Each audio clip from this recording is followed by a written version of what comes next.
Thanks for opening our video. This is Justin with Fruit Fixed here in Richmond, Virginia, and we are about to begin our first iPad Pro 12.9-inch full teardown. This repair is going to include everything from start to finish, including not only the screen repair itself, but also the difficult measures that come with the iPad Pro in terms of desoldering what is ultimately like sort of a Wacom chip, some proprietary components that come off of the original screen and are transferred to the new one, and this is only done via solder. This is something that is completely different than anything that Apple has done to date. It's going to make this repair much more difficult for the common person. The days of simply just, heating up a digitizer and removing it are over. We saw this start to begin with the iPad Air 2 in terms of the smart cover IC component that was needed to be desoldered and transferred to the new screen in order for those smart covers to work. The key thing here is going to be go out, find yourself a high quality supplier that's going to be able to give you a high quality component. Our supplier, of course, is only sourcing the originals for these. This is something that I believe in the market right now. They only have originals, but we already have the backlight components there, everything ready to situated. And it's going to make for this repair to be pretty easy. So here we go. We're going to begin by doing just simply like we've done before on like an iPad Air 2.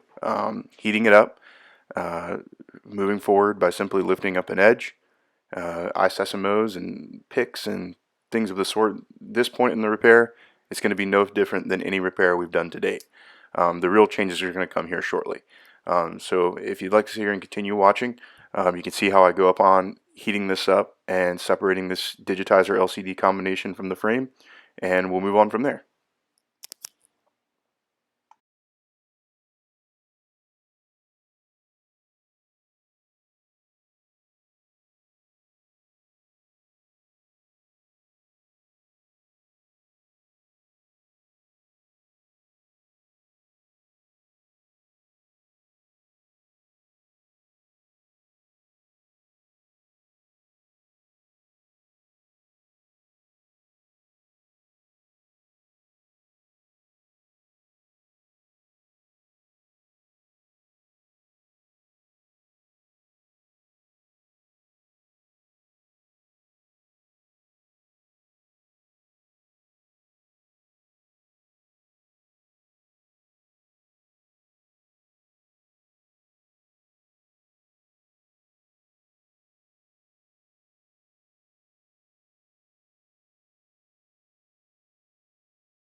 So as you begin to gain entry into the iPad by using your picks or whatever system that you use to heat and lift up the LCD digitizer combination, be mindful that on the iPad Pro, this is much different than any other iPad or iPhone repair to date.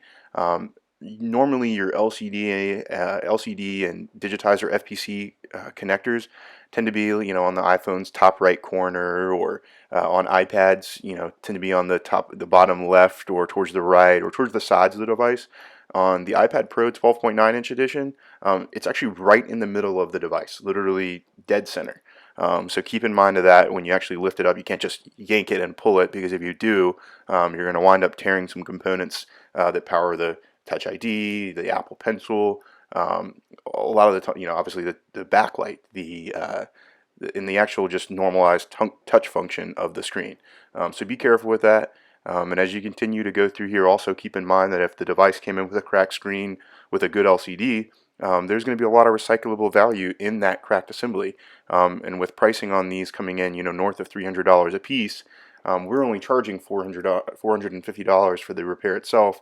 Something that could help you with margins in the end. You're not going to get a lot of money for it, but I would suspect that on a recycle market, they're going to be going for somewhere between $50 and $150 in the short term.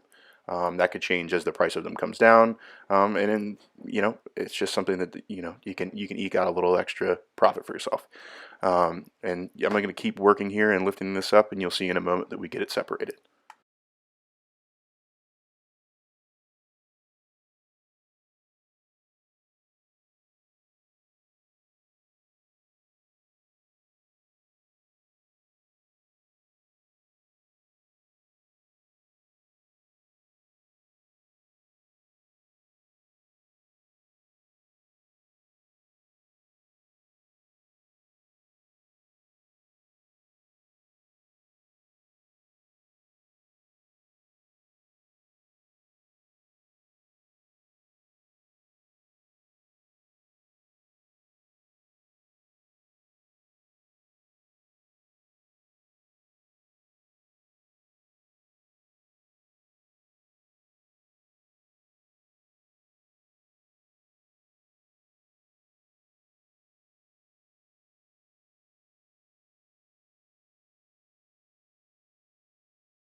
One other thing that I would suggest being careful with alongside the components at the middle of the board, be careful with the bottom there with your home button. Around that home button, just like in previous repairs with the iPad Air 2, you're going to have to be really careful with that, because the flex assemblies and some of those really delicate components that power the Touch ID and the home button itself are right there. So as you get close to that, just be mindful, be really careful that you don't want to dig a pick or an iSesamo or any other kind of tool too far in. Once you get the sides of the device up, as you can see on the left, the right, and the top of the device, you're going to be able to use leverage really to lift and pull that adhesive apart. You don't want to dig in there to cut it away, because again, it could damage something that's could put something beyond repair, or cause the device to be not fully functional at the end of the repair. So again, just be careful there, and just keep working.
Uh, One thing that I want to share with you as well as we get to the end of this part of the video, um, we had a little bit of a camera malfunction, and as we were lifting up the glass, we weren't able to capture video footage of us taking off the like EMI shield over the digitizer and LCD cover.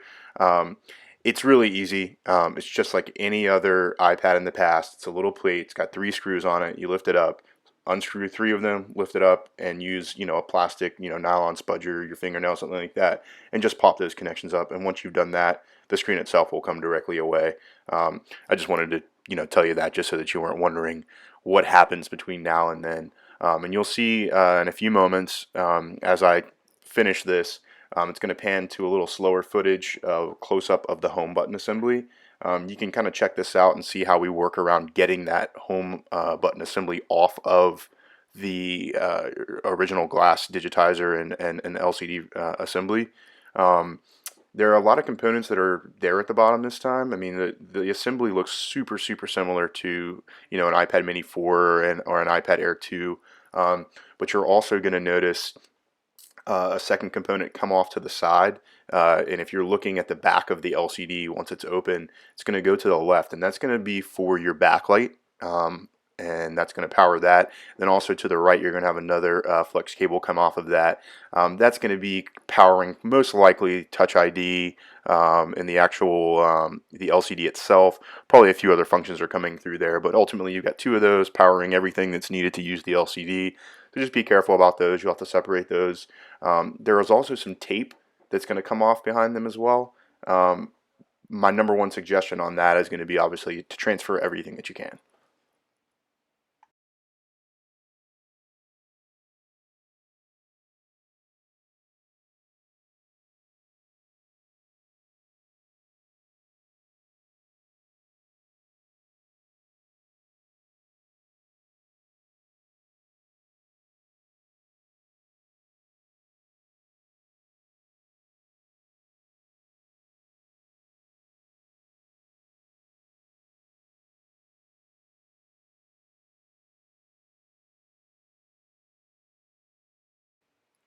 And as you can see here in the inside, you can see a foam pad there in the middle.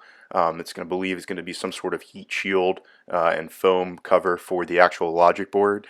Please be sure to transfer that. There's also some anti-connectivity tape, things that you're going to want to transfer. But that's the entire assembly itself after the fact. So again, you'll see what we did there. There's the FPCs and that little shield that's going to come off of that. Just three simple screws. You've done it before. Over the next few minutes, you're going to see us continue to work here at the bottom of the iPad to remove the Touch ID sensor and all the backlight cable, the digitizer cables, LCDs cables. There's two of them that are running most of those functionality, and you can see that assembly that's got the Touch ID IC connector in there. There's some Broadcom chips in there as well. That's gonna be the assembly that we're gonna ultimately have to desolder here shortly. But again, just be careful with those things. And if you've done an iPad Air 2, the actual removal of the home button assembly is going to be super familiar to you. Sorry we didn't get a closer up view of this. I just don't have a lot of camera apparatus here, so we kind of just figured we would work and talk with you as we go through it. You can see also here down at the bottom the shield that I noted that we didn't get any video footage of.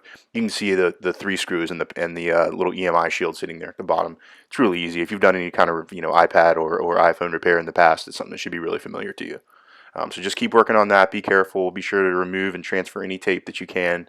That little assembly in the middle that we're going to have to remove and desolder, it's attached to the actual back of the LCD with some adhesive, a foam pad, some anti-connectivity tape. It's a little tough to get up.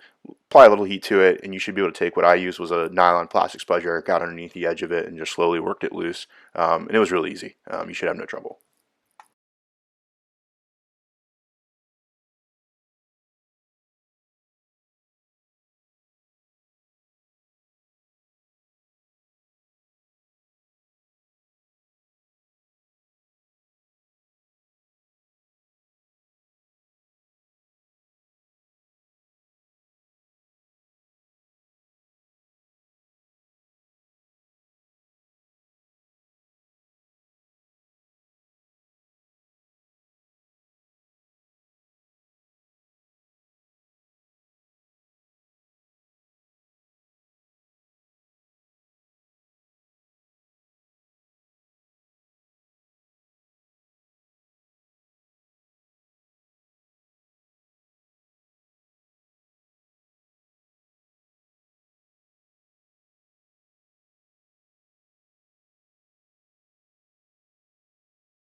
So as you keep working here, you'll see that it's been on this frame now for quite a few minutes, and getting off that Touch ID assembly there in the middle, along with the ICs and all that little proprietary board of Apple's. Um, you just have to be careful and you have to work slow, and that's why I wanted to leave this entire frame here so that you could see how long it took us to get it off. The key here is just working slow, doing it correct, and being sure that you're not moving too fast and damaging anything in the removal process. Um, if you damage any of these components in this process, you will make this device virtually non-repairable. That assembly is proprietary. You're not going to see it sold anywhere. I mean, your best bet at this point, if you were to damage something, would be to get on eBay and A, buy another, or B, try and find someone that's selling one, which is going to be really hard to find, and it's going to be overpriced. So just work carefully. Um, as we progress into the next frames that are coming up here, I just wanted to discuss the actual process of desoldering this component. You'll see a little slow motion video here shortly, showing you the amount of pads and the amount of little tiny solders there will be to remove. And again, you'll have to replace those as well. Um, Use a good soldering iron. You're going to need a good hot air gun to remove it. Um, we have a hot air gun that we actually got it off of Amazon, but we spent a fair amount of money on it. It's about $500. And it does the trick just well. It's got an infrared heating pad as well. We didn't actually have to use that on this. We just used just the heat gun itself, loosened it up, pulled it apart, and you can't damage any of the pads in the process, because if you do that, you won't have anything to resolder to.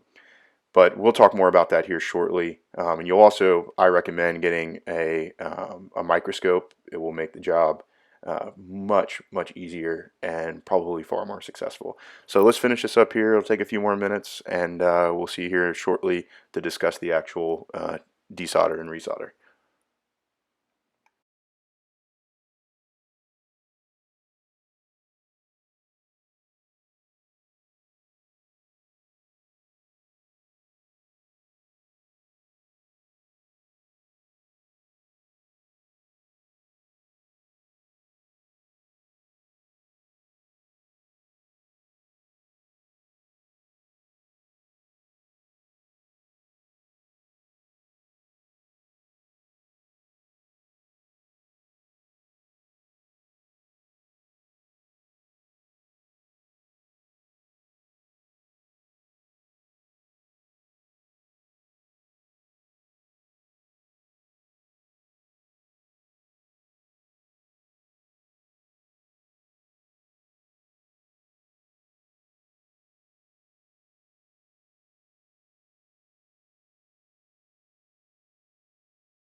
So look closely here and you will see the component that we need to desolder and remove and transfer to the new assembly.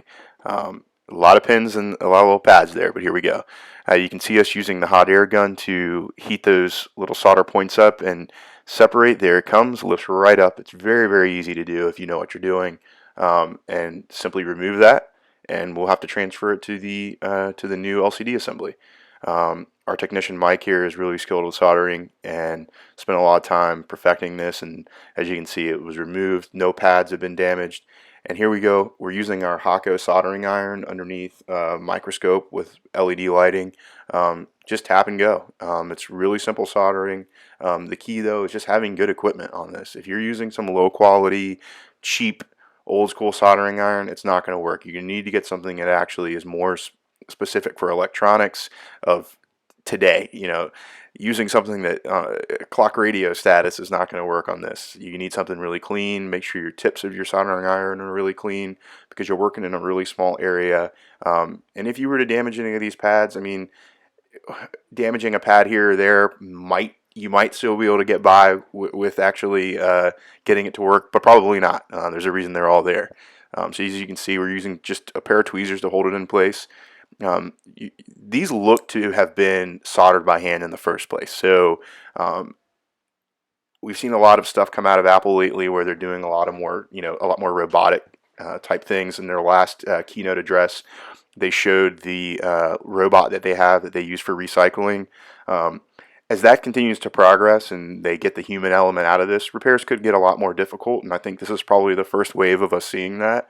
But again, it looked to be done by hand.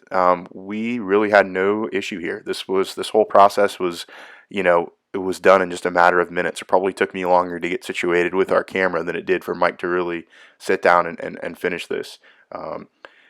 The only odd component here is make sure you're working normally in a soldering area. You don't have a ton of room because you're working on a small electronic. This screen is 12.9 inches diagonally, and then the actual component itself has to fold down and go out. So you need probably a good 3x3 workspace to work under.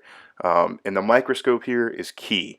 That is the difference between doing this right and damaging something or not doing it properly. You can inspect each of those individual solders and see if each of them have worked properly and gone into the areas on the pads that they're supposed to. And at the end of the day, it's going to ensure that your end and final product is done. So we're going to move on from here in just a moment. You'll be able to see the actual component soldered on, and we will move forward from there with re-adhering it and closing up the iPad. If you have any questions on how to do this, just you can give us a call even. Our phone number is 804-586-9482. We're located here in Richmond, Virginia. We'll walk you through these kind of things because I know a lot of times when new technology comes out, it's difficult and it's hard to work with, and that's why we're here to help. And so here you can see the actual component resoldered on. There's our new assembly backlight there ready to go. Digitizer FPCs off to the side. And now this is me simply sitting here. We didn't have pre-cut adhesive for this yet just because the device is so new and that hasn't hit the market yet. So we had to use red tape. We have everything from like 1mm up to 10mm tape, each millimeter in between. You're really going to need your whole repertoire on this one. You're going to need to get all of them together. Because there are thin areas on it, there are some wide spots on it, there's little nooks and crannies that you've got to fill in if you do want to do it right. Ultimately, I would assume that with a digitizer LCD assembly that's worth hundreds of dollars, you're not going to want to have to pick that up and do that again. So you want to do it right the first time, fill in all those areas, just keep working. This part of the video takes a little longer and you'll see me working for a bit, but after that we'll move forward to showing you the final product and doing a little test on it to see that everything is working properly. We'll be back with you in a moment.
I wanted to take a little time here and get a little closer up footage of one thing that I see.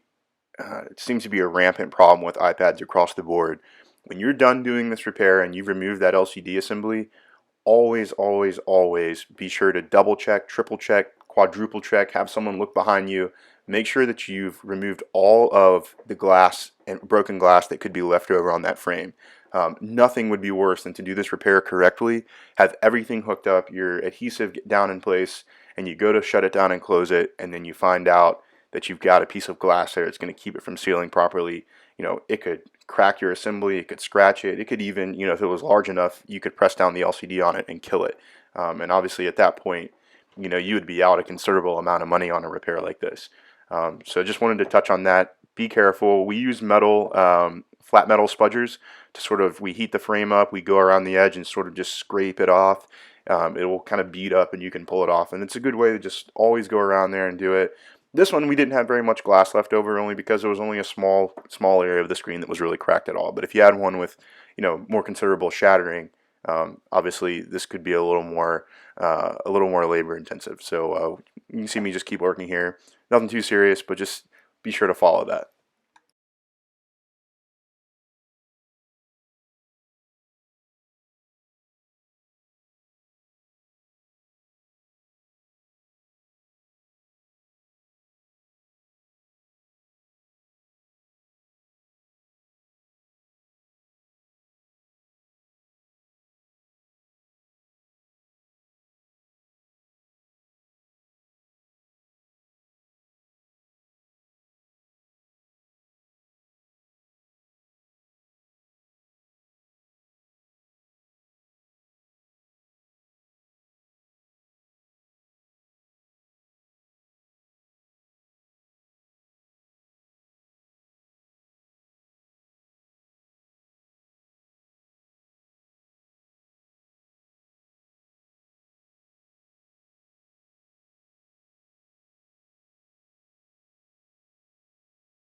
One other thing I wanted to touch on was there is a little front camera bracket.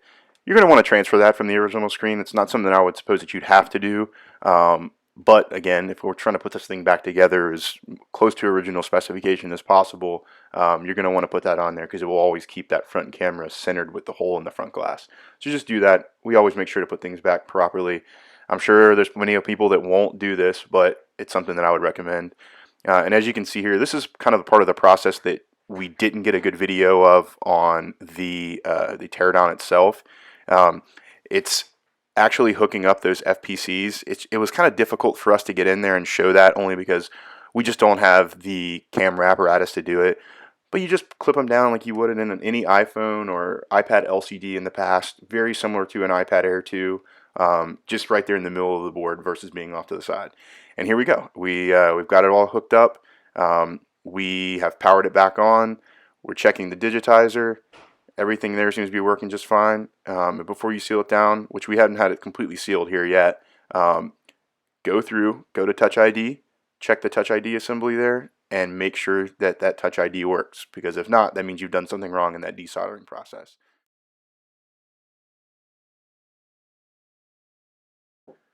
Okay, and that completes our teardown and repair of the iPad Pro 12.9 inch. It's a difficult repair. We know it is. We're here to help you. If you have any questions, please reach out to us. You can find us at fruitfix.com. You can call us at 804-586-9482. You can also find us on Facebook, Twitter, and Instagram under Fruitfixed. We ultimately know that this is going to be a difficult repair for the repair community, and we're here to help, and we want to help people get past this and figure out how to move forward. We're a knowledgeable repair shop, and we have some talented people here that work for us, and we look forward to sharing those skills with the repair community. And if you're an individual that has a cracked screen on an iPad Pro and you're having trouble finding someone locally to service your product and you don't want to pay the outrageous price that Apple's charging for it, please give us a call, because you can mail it to us and we can get it turned around really quickly for you. Again, thanks for watching our video, and please like it, share it. We look forward to continued videos, and please check back for new ones here in the future. Thanks again. Bye-bye.